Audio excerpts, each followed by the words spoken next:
Баткен районундагы Бужум айылынын Шарап Токсонов орто мектебинин директору Канзада Дүйшөеванын айтымында мектепте жалпы 57 мугалим болсо, анын 4-өө гана эркек мугалим. Буга чейин айлык акынын аздыгы мектептердеги агайлардын башка жумуштарга которулуп кетүүсүнө себеп болгонун айтат мектеп жетекчиси. Себеби эркек агайлардын ошол мектепте иштеген мурдагы ошол айлык акылары өтө аз болгондуктан ошо үй бүлөсүн каржылаганга жетпей келген.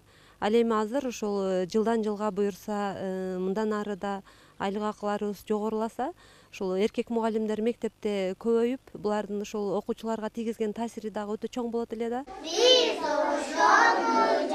Ошол эле учурда аз айлык төлөнчү мекемеге кызматкер да келбейт дейт айылдагы ынтымак балдар бакчасынын жетекчиси Жумагүл Камалова. Тарбиячылардын октябрь айынан маяналары көбөйүп, өз ишине кызыгуусу арта баштаптыр. Ага кошо эле бул тармакка ишке орношууга кызыккандар да көбөйөт дейт.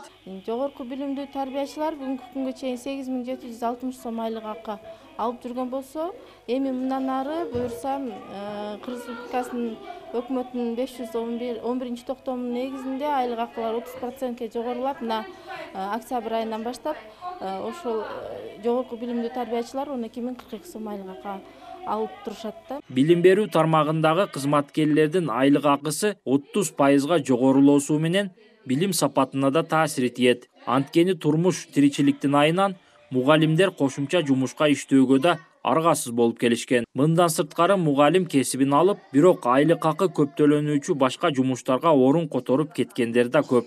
Эмгек акынын жогорулашы бул албетте мугалимдер үчүн чоң стимул.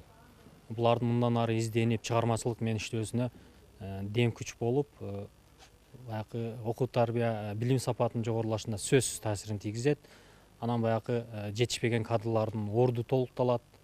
Ошондой жакшы жактары бар. Баткен району боюнча 53 мектеп болсо, буга чейин эмгек акы үчүн 20 миллион сомдон ашуун акча каражат бөлүнүп келген. Ноябрь айынан тартып 8 миллион сомго жакын айлык акы көп которулду. Ал эми 42 бала бакчада эмгектенген тарбиячылардын эмгек акысы 5,5 миллион сомдон ашты.